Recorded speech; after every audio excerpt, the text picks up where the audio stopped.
Happy Saturday, everybody. Meteorologist Hunter Forst here. I hope everyone's been enjoying their weekend. We've had a beautiful Saturday so far, a good amount of sunshine. Temperatures cool in the lower 60s, but we are here for a tropical update on now what is Hurricane Melissa, which we have been anticipating over the last couple of days. It's been encountering some wind shear. It's been more of an asymmetrical storm. It hasn't been super organized, but we're seeing that wind shear lift a bit. Still has plenty of warm water, so now it's really starting to strengthen, and it's going to rapidly intensify over the coming days. So I'll give you guys the 2 o'clock update from the National Hurricane Center.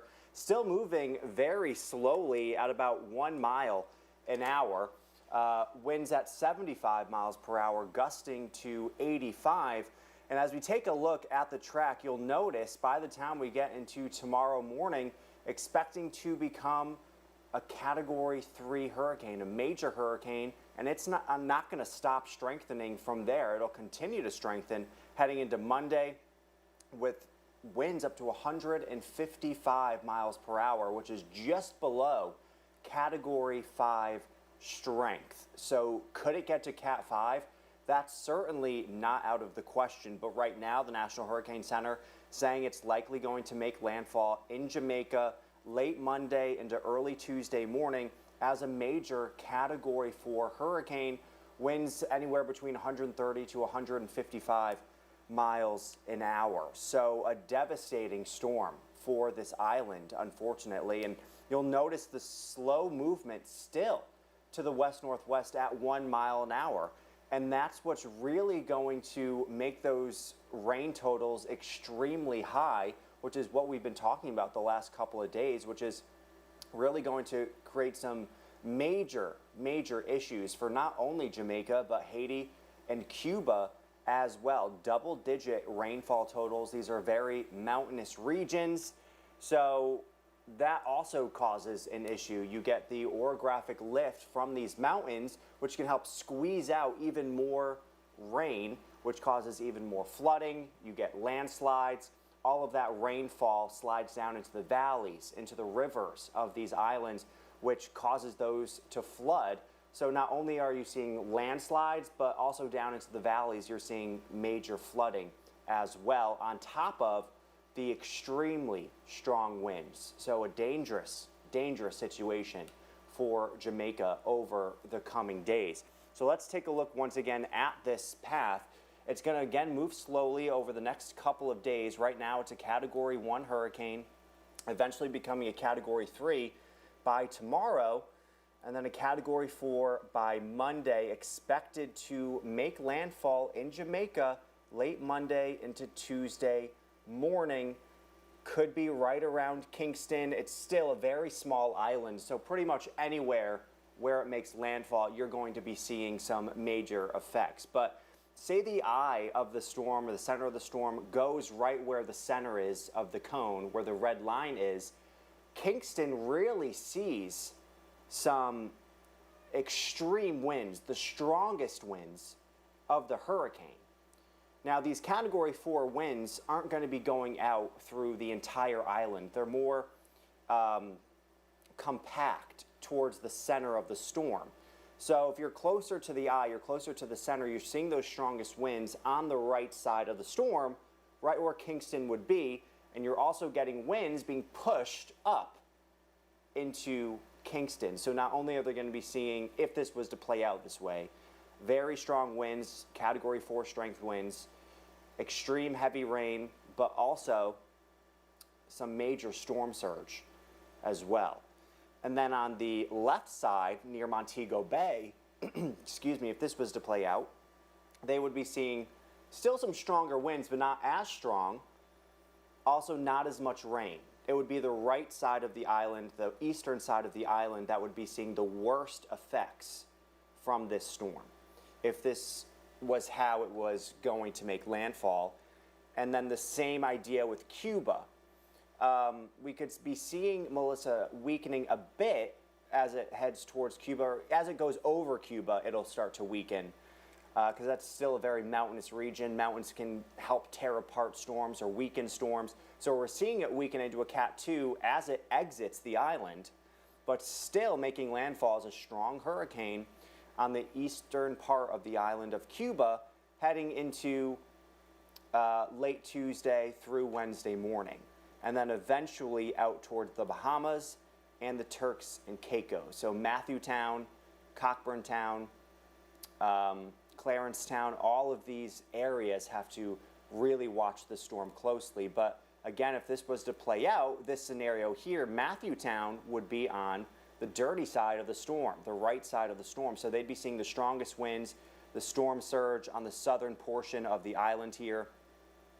So not only is Jamaica going to be seeing some devastating effects from this storm, but also Cuba, Haiti, Turks, and the Bahamas as well. And then eventually we see Melissa heading out to sea by the time we get into Thursday morning, being pushed away from the eastern seaboard, from a trough, from a front that's going to be pushing through the area. So luckily for us here, not going to be seeing any major impacts in the United States, but unfortunately the Caribbean islands, Jamaica, Haiti, Cuba, Bahamas, and Turks will be seeing some major effects from this storm.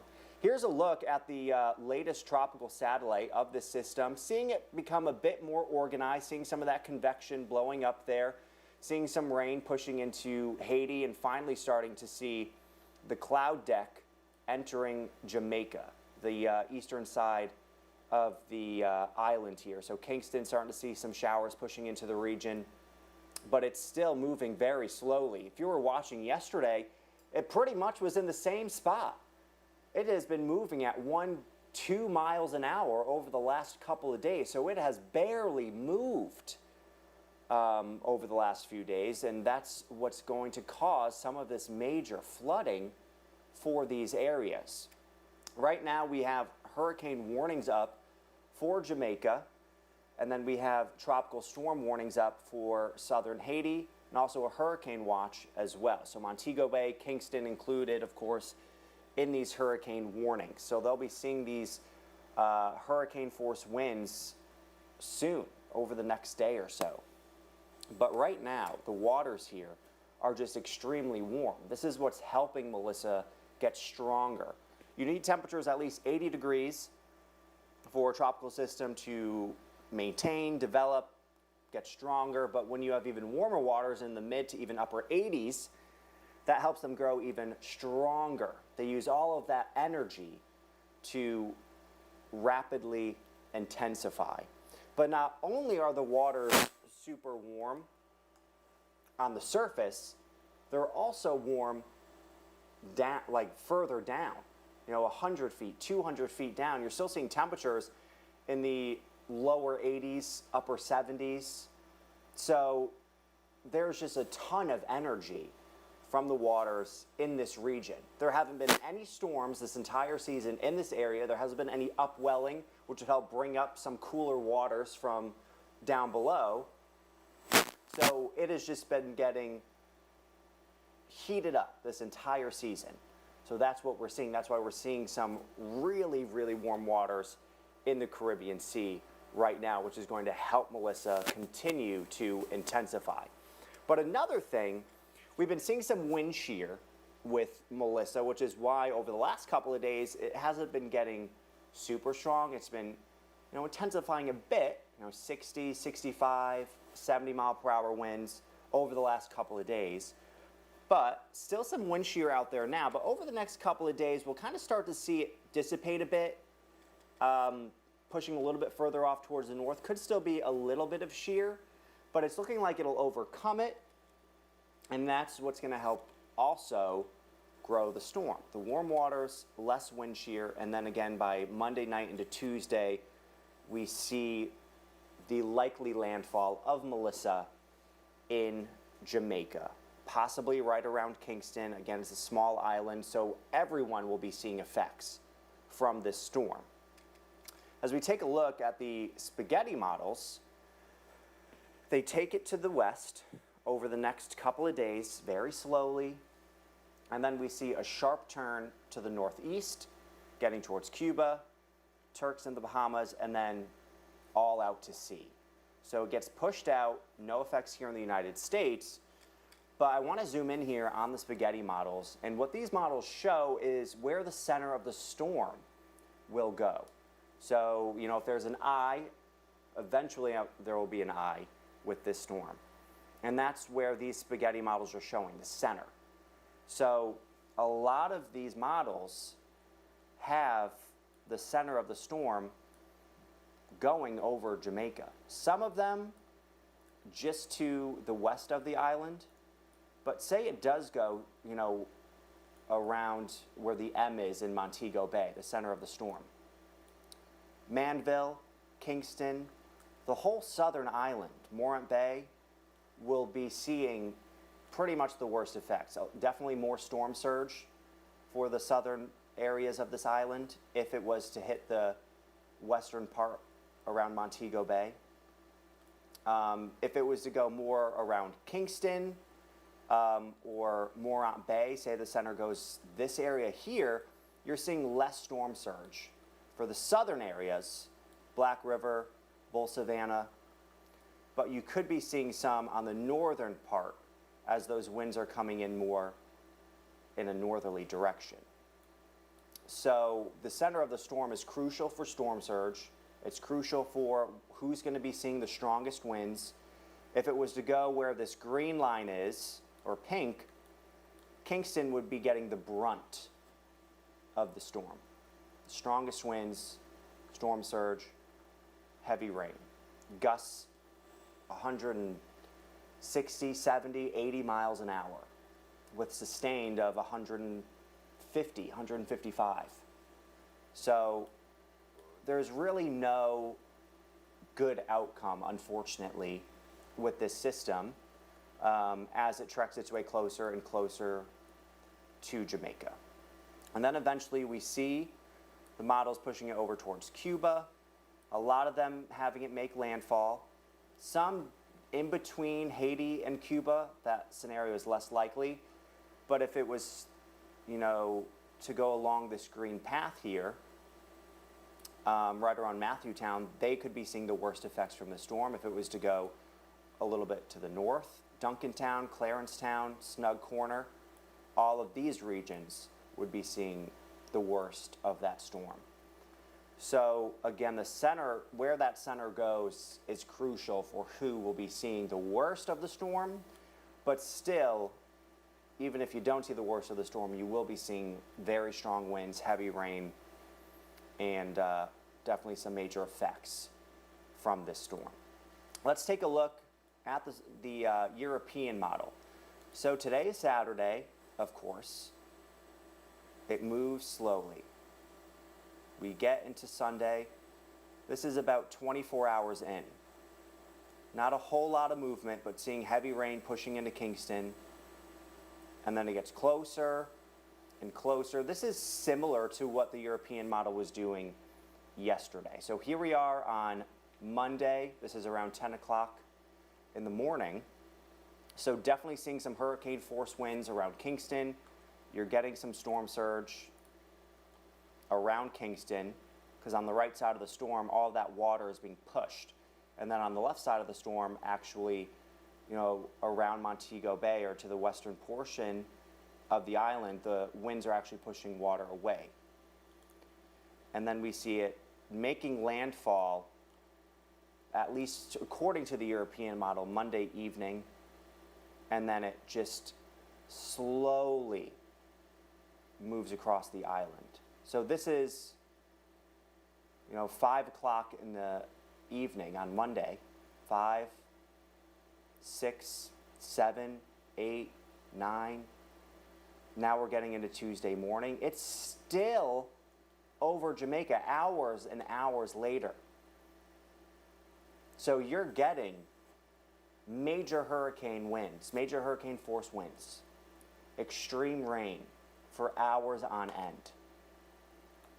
And then eventually pushes off by possibly Tuesday morning, weakens, and then it makes its way to Cuba. Now, the difference between yesterday and today with, I would say, the European model having it make landfall a little bit sooner, Monday into Tuesday. And then the European is a little bit more to the east compared to yesterday. The far eastern areas of Cuba making landfall. Gets kind of torn apart by the mountainous regions, and then eventually makes its way, weaker towards the Turks and the Bahamas, and then pushes out to sea by the time we get into Thursday. We could take a look at the GFS model. They're in a better agreement today, which gives you more confidence on what the storm will do. So this is Sunday afternoon. Still moving slowly, still seeing some hurricane force winds getting into Jamaica, around Kingston, seeing that storm surge around Kingston. Making landfall again late Monday. This is around 5, 6, 7 o'clock in the evening Monday, likely making landfall. Moving a bit quicker than the European. Out of here by Tuesday morning, and then is making landfall again in Cuba in a similar area that the European model was. Maybe it's a little bit more west, but still a similar area, but also maintaining its strength pretty well. So the GFS model, having it become a strong, maintaining its strength, having it still be a strong storm as it approaches the Turks. Cockburn Town would be seeing some major winds and surge from this, and then by late Wednesday into Thursday, pushes out to sea. So we could take a look at both models here. We can compare them over the next couple of days.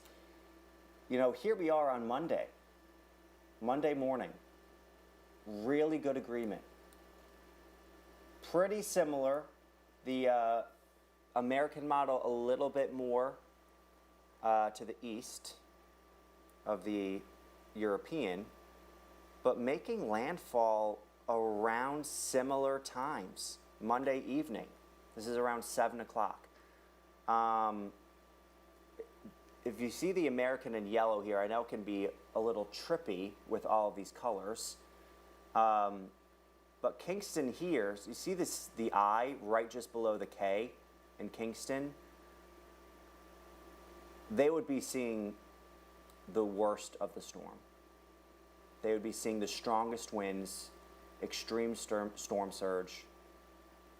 Still would be seeing some very strong winds with the European, but the closer you are to the eye wall, you'll see those strongest winds. And then again, the GFS a little bit quicker with moving out. This is early Tuesday morning, but the European meandering for a little bit longer before pushing out by early Tuesday afternoon. And the GFS makes landfall in Cuba by Tuesday evening, and then towards the Bahamas and the Turks. And then once it's out of the Turks, the European model is saying, no, it's going to be a little bit longer. Wednesday afternoon could make landfall in Cuba, and then push out to sea. And definitely not as strong.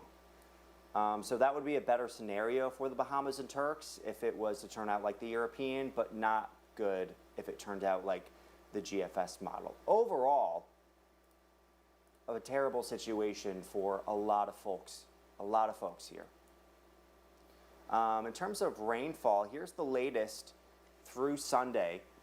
Some air up to 15 inches in Kingston, Haiti up to 19 inches, close to 10 in eastern portions of Cuba.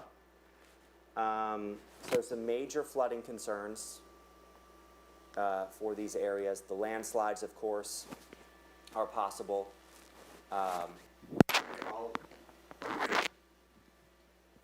All of the that rain just rushes down those mountains and causes them to pretty much break. The soil gets too oversaturated, can't hold on, and just causes those mud and landslides, especially from that much rain and the slow movement. Here's a look at Jamaica's hurricane history. They've seen about 18 major hurricanes over the last, through history, within 50 miles of Kingston. They haven't had many major hurricane actual landfalls. They've seen hurricane landfalls. I think the most recent was Sandy, but the last major hurricane to make landfall was Hurricane Gilbert back in 1988. And people are saying this could be pretty much a repeat. Gilbert started towards the Leeward Islands as a tropical storm, eventually became a Category 3 making landfall, but these are 12-hour intervals. So it was moving much quicker than Melissa. So instead it's going to take, a day to get across the island rather than, 10 to 12 hours. And then it strengthened, made landfall in the Yucatan as a Category 5 hurricane, and then eventually moved off into the Gulf and made landfall once again in northern Mexico, and then pushed off into Texas as a tropical depression. But Hurricane Gilbert, according to the National Hurricane Center, made landfall as a Category 4, 130 mile per hour winds on September 12, 1988. But this storm could make landfall as close to a Cat 5, so 150, 155 mile an hour winds, which is just below Category 5 strength. Over 45 people died and 100,000 homes were destroyed. And I think in today's and it was about $700 million in damage in 1988 dollars, which is about $1.9 billion in today's money. So certainly could see, unfortunately, a repeat of that for the island of Jamaica as we head into the next couple of days. So the takeaway here, major flooding, landslides, wind and storm surge threats for Jamaica, but also major flooding. Could see some storm surge depending, of course, where it tracks for Haiti and, of course, Cuba as well. You just have to take action, prepare for days of hurricane impacts just because of how slow it's going to be moving. But all of the other islands in the cone have to prepare as well. Cuba over the coming days, Bahamas, Turks and Caicos also need to continue to watch this storm very, very closely. But I'll go back here once again to the track of the storm. Right now it's Hurricane Melissa. Winds at 75 miles an hour, moving to the west-northwest at 1 mile an hour. Expected to become a major hurricane by tomorrow morning, eventually a Cat 4, close to Cat 5 by Monday morning. Landfall late Monday into early Tuesday morning, close to a Cat 5. Moves off the island heading into Tuesday afternoon, and then eventually making landfall in Cuba heading into Tuesday night through Wednesday, and then off to the Bahamas and Turks, and then it pushes out to sea, and we won't be seeing many effects here in the United States. But a very unfortunate situation for the Caribbean, especially for Jamaica over the coming days. But that's the latest on Hurricane Melissa. We're going to continue to keep you updated here on the storm. I'll be doing Hurricane Hub Live tonight at 8 o'clock with the latest updates on this system. We're also on at 6 tonight on 13 News Now Plus. We won't be on live TV. We'll be preempted by football, but we'll be on the Plus app at 6 o'clock tonight. Hurricane Hub Live at 8 o'clock on the Plus app. And then also we'll be live after football tonight at 11 o'clock, around 11 o'clock. Sometimes we go a little bit late from football. But we'll keep you updated through the rest of the weekend into next week as well. I appreciate you guys joining me today. and enjoy the rest of your weekend.